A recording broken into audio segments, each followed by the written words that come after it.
Bonjour à tous et à toutes, c'est Nicolas des Talents des Hauts-de-France. Aujourd'hui, on se retrouve pour une nouvelle émission, une nouvelle interview.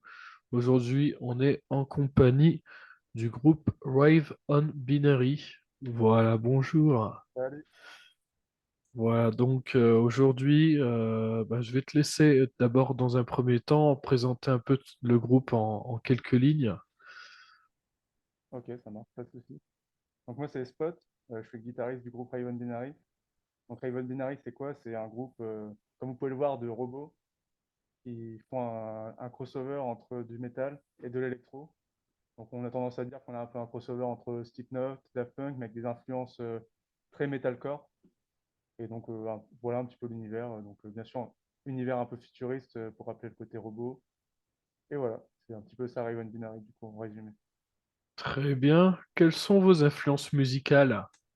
Alors, nos influences musicales, les plus spécifiques, ça va être au niveau de l'électro-metal, on a The Browning, Crossface, Motionless in White, Falling in Reverse, des choses comme ça.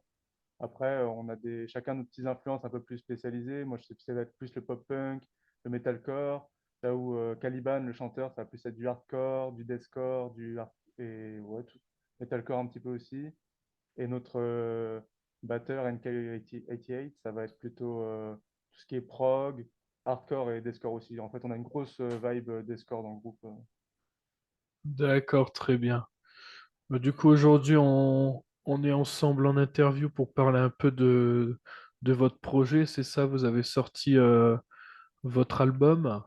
C'est ça, le 20 octobre, on a sorti notre album. On a fait une release party au Cinéma Majestic de Compiègne. Donc, objectif ciné-concert. On a fait une vidéo de 1 heure pour présenter l'album en arrière-plan pendant qu'on jouait tout le set, en gros.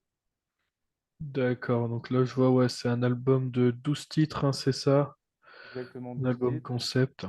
Hmm. C'est ça, album concept qui raconte la vie d'une IA de sa naissance en passant par ses doutes, ses questionnements, ses, comment c'est, quand elle rencontre les problèmes qui font face à l'humanité, donc des choses comme le fait qu'elle soit mal inclue, mal acceptée, et jusqu'à ce qu'elle finisse par complètement débloquer et qu'il faille l'éteindre, en fait, tout simplement.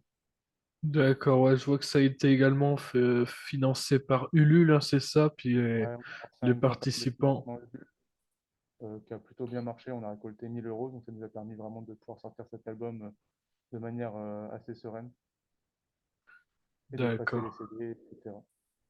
Quelle est votre façon de composer, justement, notamment par rapport à cet album? Alors cet album, on l'a beaucoup composé à distance, bah, forcément période de Covid oblige. Donc souvent c'est moi qui ai proposé une première idée, donc une première base de batterie, de guitare, parfois quelques samples. Ensuite c'est passé dans les mains de notre batteur qui s'occupe beaucoup de la partie son. Donc lui il a refait la batterie, il s'occupe de la création de la plupart des synthés, de l'arrangement, etc., etc. Et enfin, quand on a des maquettes à peu près terminées, ça passe dans les mains du chanteur Caliban. D'accord. Alors, comment vous vous êtes rencontrés, justement, vous, en tant que membre du groupe? Alors, on s'est rencontrés. Alors, le batteur, je l'ai rencontré dans un ancien groupe de prog qui n'est pas sorti, donc je ne pourrais pas vous donner le nom. Et le chanteur est tout simplement mon beau-frère, en fait. C'est le copain de ma sœur, du coup. C'est familial, du coup. C'est ça, le groupe est familial, du coup. Voilà. Alors, d'où est venu justement le nom du groupe? Alors, on voulait tout simplement un nom qui évoque ce qu'on fait. Et vu qu'on partait sur quelque chose déjà qui tendait vers le côté électro, on a voulu inclure ce côté un petit peu rave, donc rave party, rappeler un petit peu ce côté-là. Et puis, tout simplement, vu qu'on voulait aussi partir sur le côté sci-fi, robot, tout ça, binary, on a marié les deux et on trouvait que ça sonnait plutôt bien et on est parti là-dessus, du coup, Rave on Binary. Très bien. Est-ce que vous avez des objectifs à réaliser? Par exemple, une scène, un duo avec un artiste? Alors, nous, notre objectif, ça serait de vivre du projet déjà dans un premier temps. Enfin, c'est vraiment notre objectif principal. Après, on a chacun nos petits rêves, notamment, par exemple, un de mes petits rêves, ça serait le Hellfest, forcément, en tant que Hmm. métalleux, c'est un peu la scène qu'on vise. Donc, ouais, c'est un petit peu ces deux objectifs, vivre de notre musique et puis faire des scènes comme le Hellfest, quoi. D'accord. Donc, est-ce que vous avez des projets futurs en cours de réalisation? Bien sûr, tout le temps, on est tout le temps sur des nouveaux projets. Donc là, pour la suite, on a un clip qui sortira bientôt en février. Donc on est enfin en train de finir de le monter. Ensuite, on est en train de revoir une prochaine V2 des costumes. Donc là, on est en train de bosser sur une prochaine version et des nouveaux titres aussi. Donc on va commencer à travailler sur des nouveaux singles et peut-être explorer des nouvelles manières de composer sur ces singles. Comme je disais avant, là, on a beaucoup composé à distance avec le Covid.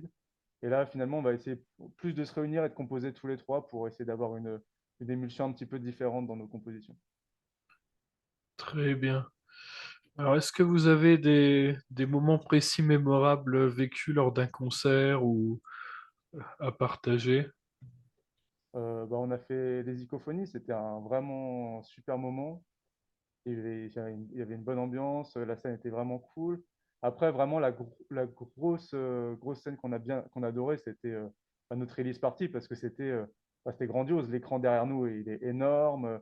On a invité d'autres groupes avec nous pour faire des feats. Donc, c'était vraiment un moment super. Puis c'était l'aboutissement aussi de tout notre travail, dans le sens où il y avait cette grosse date qui nous a pris beaucoup de temps et d'énergie à préparer. Et en plus, l'album aussi qui nous a pris beaucoup de temps, d'énergie, et pouvoir tout sortir le même jour, c'était vraiment super pour nous, quoi, très, très valorisant.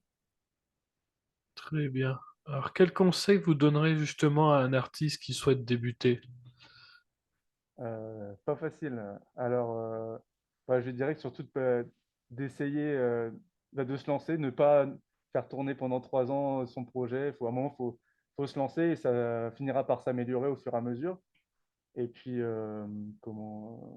bien s'entourer aussi, je pense que c'est important, avoir des proches sur qui compter pour donner des avis extérieurs, pour nous aider sur des clips ou ce genre de choses. Je pense que c'est important l'entourage, par exemple.